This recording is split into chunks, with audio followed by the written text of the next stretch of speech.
Ahlan wa marhaban sahabat Nukil Turos yang berbahagia. Kali ini kita akan membahas tema perilaku manusia dan tantangan syahwat di era sekarang. Tentu pembahasan ini berdasarkan sudut pandang ulama Turos. Tetapi sebelum itu, silahkan like video ini, share dan subscribe agar hidupmu lebih berarti. Baru-baru ini, media sosial kita dipenuhi berita kasus remaja yang melakukan tindakan kerusakan, mulai pemerkosaan, pembunuhan, perundungan, pesta mabuk-mabukan, sabu-sabu, dan pengeroyokan di jalan besar. Tidak hanya itu, kasus dekadensi moral generasi sekarang sudah banyak berita-berita nasional hingga bahkan internasional. Masalah ini tentu sudah banyak yang memberikan rasa empati dan peduli, baik dari pemerintah, politisi, tokoh agama sekitar. Perilaku yang menyimpang juga telah banyak dilakukan oleh manusia yang secara umur bukan lagi remaja, bukan lagi anak usia dini, melainkan lansia yang sudah punya sanak keluarga. Dan kita sudah tahu kasus kakek memperkosa cucunya, kasus bapak melakukan kekerasan seksual terhadap anaknya sendiri. Kebiadaban ini tentu sudah banyak sekali yang bertebaran di media sosial kita, dan kita tanpa memungkiri juga merasa prihatin dan iba akan perilaku mereka. Lantas, apa sumbangsih kita dalam menyikapi anomali perilaku tersebut? Akankah kita diam hanya mementingkan diri kita secara personal, ataukah kita juga patut menyuarakan kebaikan dengan slogan Al-amru bil ma'ruf wan nahyu 'anil munkar, menyuarakan dan mengajak kebaikan serta mencegah kemungkaran? Sahabat Nukil Turos yang berbahagia, di antara sebab terjadinya perilaku yang menyimpang adalah ketidakmampuan diri kita melawan hawa nafsunya. Tentu melawan hawa nafsu tidak mudah diucapkan oleh kata-kata saja, tetapi harus dengan hati yang senantiasa tertamingi iman dan ihsan. Al-imanu uryanun walibasuhu at-taqwa wazinatuhu al-haya'u wasamratuhu al-ilmu. Iman itu telanjang dan pakaiannya adalah takwa, perhiasannya adalah rasa malu, dan buahnya adalah ilmu. Untuk itulah, jika ada orang yang melakukan tindakan yang menyimpang, maka bisa dipastikan ia sedang berada di titik iman yang telanjang. Maka segeralah mencari pakaiannya, yaitu takwa, segeralah mencari hiasannya, yaitu rasa malu, dan segeralah cari buahnya, yaitu ilmu. Sahabat Nukil Turos yang berbahagia, tantangan syahwat memang bukan suatu yang sangat mudah dilawan. Syahwat adalah kemauan jiwa yang kuat yang mendorongnya untuk memenuhi kebutuhan tanpa pemikiran yang panjang. Lantas dari manakah sumber fitrah syahwat itu diciptakan?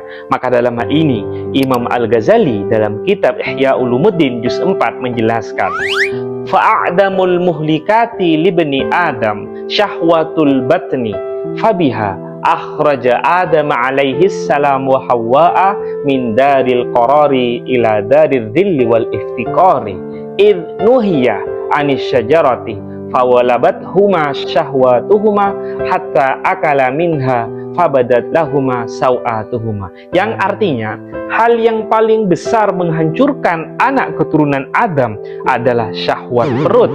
Sebab dengannya Nabi Adam dan istrinya Hawa dikeluarkan dari rumah kekal, yaitu surga, ke rumah yang hina dan penuh kekurangan, yaitu dunia, yang mana keduanya dilarang untuk mendekati pohon khuldi tersebut, namun keduanya dikalahkan oleh syahwatnya, sehingga keduanya memakan buah khuldi yang menyebabkan aurat keduanya pun terbuka.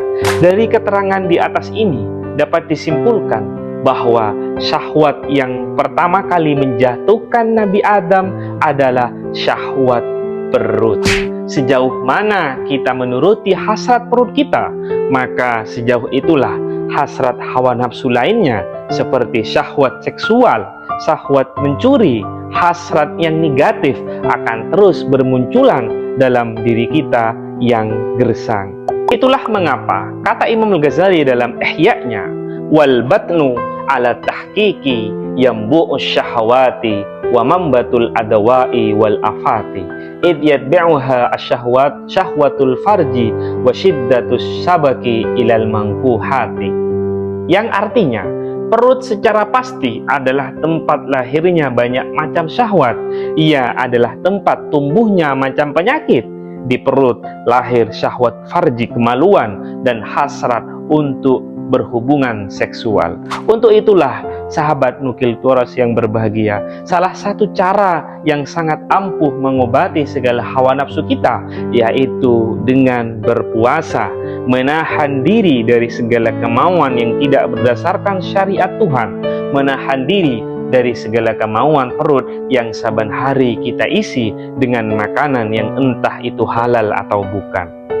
Walau dzallalal abdu nafsahu bil ju'i wa dayyaqa bihi majariya syaitani la az'anat li ta'atillahi azza wa jalla, yang artinya seandainya seorang hamba itu menghinakan dirinya dengan rasa lapar yaitu berpuasa dan menyempitkan dalam dirinya tempat-tempat kesenangan setan, niscaya ia akan patuh kepada Tuhan. Keterangan ini menegaskan bahwa salah satu munculnya syahwat yang tidak baik disebabkan kalahnya diri kita melawan diri kita sendiri, kalahnya diri kita melawan hawa nafsu kita sendiri, dan kalahnya diri kita disebabkan terlalu memanja-manjakan keinginan perut kita atas makanan yang lezat. Sebab dari syahwat perutlah segala hasrat manusia tumbuh dan berkembang. Abu Abdurrahman As-Sulami dalam kitab At-Tabaqat As-Sufiyah berkata, asyahwatu salasatun, syahwatun fil akli, wa syahwatun fil kalami, wa syahwatun fil nadri, fahfat al-akla bisikoti, wal lisana bisidki, wa nadara bil ibrati. Syahwat ada tiga. Yang pertama, syahwat dalam makan, syahwat dalam berbicara, dan syahwat dalam melihat. Syahwat dalam makan bisa diatasi dengan rasa percaya diri bahwa segala rezeki manusia pada dasarnya sudah diatur oleh Tuhan. Maka jika manusia menahan syahwat makannya, niscaya kemungkaran berupa pencurian, begal, perampokan akan tidak terjadi dalam kehidupan kita bersama, sebab mereka mencuri karena kurang yakin terhadap rezeki Tuhannya. Wal lisanu bisidqi. Yang kedua, syahwatun bil lisani. Wal lisana bisidqi. Syahwat yang kedua adalah dengan berkata-kata jujur.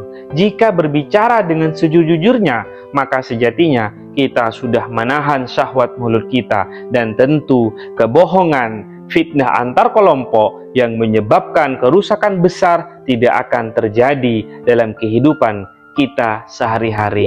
Yang ketiga, wasyahwatu wan nadru bil ibrati. Dan yang terakhir, syahwat penglihatan kita adalah dengan senantiasa mengambil pelajaran kepada apapun mata memandang.